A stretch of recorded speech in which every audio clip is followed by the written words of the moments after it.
Hello and welcome. My name is Benjamin Webb. I am an actor, writer and director, but most importantly for this video series I am a theatre reviewer for the Scoop Australia. I've seen over 100 theatre shows this year and reviewed over 50 of them. It is now the end of 2025, which means it's time to stop looking back and start looking forward. So here are my 5 most anticipated theatre shows of Sydney 2026. While I'm talking, join me down below in the comment section and let me know your most anticipated shows of Sydney 2026. Or if there's something you know about that I don't know, let me know about it. Double or, and I'm not saying I'm easily bribed, but if you're in a show that you would like me to come see, tell the people about it. My picks are not the right picks, they are just my picks, and I would love to see yours. With that out of the way, let's get started. Coming in at number 5 is going to be Julius Caesar at Bell Shakespeare. Now, Bell Shakespeare tackling Julius Caesar feels a little bit safe on paper, right?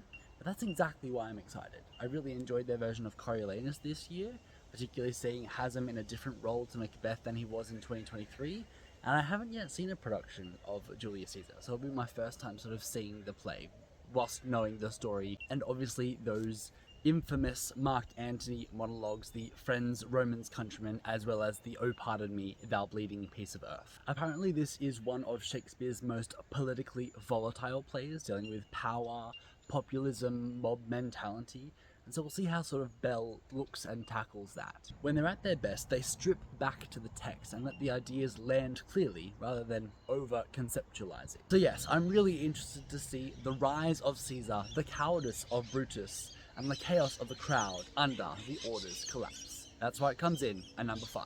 Coming in at number 4 is going to be The Addams Family at the Hayes Theatre. If you've been following along with the journey so far, you know how much I absolutely adored Bright Star there this year. One of my other hats that I wear as a young person in the world is that I am a teacher, and this year was the last year of my degree, so I was on placement at Nepean Creative and Performing Arts High School in Penrith. And they have announced that they are also doing Addams Family next year. Was lucky enough to go along to Macquarie Uni's version of Addams Family this year, and Addams Family is great because it's campy, it's dark, it's sentimental, it's got all of it. It's got this beautiful jazz dance number that when done well between the mom and the dad is next level. So after seeing it at Macquarie, I'm so excited to see it twice next year. Once at Nepean Kappa and once at the Hayes Theatre. That's why it comes in at number 4. Coming in at number 3 is going to be The Elevator at Ensemble, and this is because I just adore Eloise Snape. I got to meet Eloise when I was at uni, and she was currently writing Pony. She was doing Pony with Griffin, and Anthea Williams was directing. And guess who's directing The Elevator? Anthea Williams! So it's a great sort of reconnection between these two creatives that I absolutely adore. In terms of the actual play itself, the promotional video sort of describes it this way: a climate-conscious roast in corporate attire. What a great one-sentence summary. It's 3 women working at different levels of the same company that all get stuck in an elevator while the organization is in the middle of a PR meltdown. It's a clean premise, a high-pressure environment, no escape, power dynamics made literal by vertical space. But as I've already said, what really sells it for me is the reuniting between Anthea and Eloise. After Pony at Griffin, that collaboration showed real prowess, real sharpness, particularly in how humour and discomfort are allowed to sit side by side. If this one leans into the satire and doesn't pull its punches, this could be really, really good. So that's why it comes in at number 3. Coming in at number 2, and I'm definitely cheating here, is going to be a 2-for-1 combo. First up is Comedy of Errors by Sport for Jove, directed by both Damien Ryan and George Bentez. Now, at the time of recording, I'm seeing this show tomorrow night. So cheating because it's currently 2025, but it is part of Sport for Jove's 2026 season. It's part of their summer season, which is going to tour to a whole bunch of places, so I'm probably gonna like it a little bit. But if I do like it, I will let you know, and you should absolutely get along to see it, because the combination of these two creative forces with this particular play about twins is magical. The other 2-for-1 here is Damien Ryan directing An Iliad at STC. Christopher Nolan, after decades of giving us marvelous movies, is finally taking on The Odyssey. Damien Ryan, after decades of giving us marvelous Shakespearean cinema for the stage, is giving us his version of An Iliad. At STC, with the proper resources and scale, I'm expecting something muscular and precise. So both of them, high tragedy, high farce, same creative DNA, I'm super keen. Before I give you my most anticipated play of 2026, here are some quick but worthy honourable mentions, and let me know down below in the comments what you're most excited for, theatre-wise or anything-wise, next year. Community theatre first. With the Richmond players, I'm looking forward to Appleton Ladies Potato Race. With the pinball players, I'm looking forward to Midnight Murder at Hamilton Hall. Richmond did it this year, and obviously Ensemble did it a couple years ago, so I'm looking forward to seeing what pinball does with the same play. The Guild Theatre's 2026 season, I'm looking forward to The Importance of Being Earnest and Steel Magnolias, both sort of fighting in there. With STC again, I'm looking forward to The River, combination between Margaret Thanos, up-and-coming young director, and Miranda Otto, veteran, seasoned actress, so I want to see what they are going to do together. Belle Shakespeare again, I am cautiously optimistic about Mackenzie. The thing that makes me cautious here is the fact that we are doing Macbeth as a 13-year-old child star, not the most enticing version of that story I've heard told.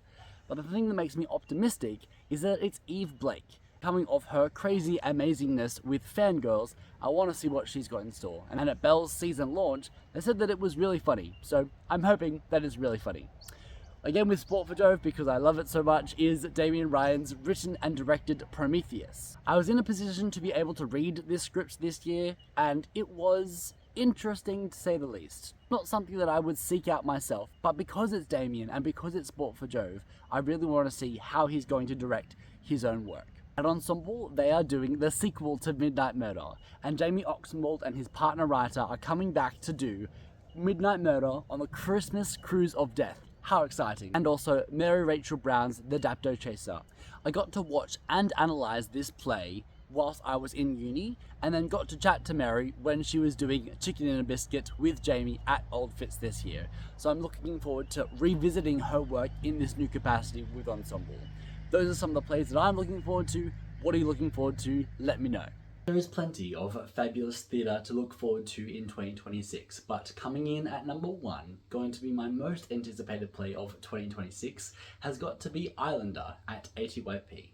Again, was in a spot to be able to read this script earlier this year. Enjoyed that it was an Australian play set in somewhere other than Australia, but the powers that be have decided to bring it from Scotland and set it in Australia, recontextualizing it for a Sydney audience. Particularly exciting is the use of an innovative loop pedal technology. I was able to attend ATYP's launch this year, and if you weren't there, boy did you miss out, because we got a sneak peek at what this could potentially look like on stage next year, and we've seen Ed Sheeran and other singers use it in their concerts. But again, to see this technology recontextualized in a theatrical lens is going to be one of the most exciting theatrical experiences of the year.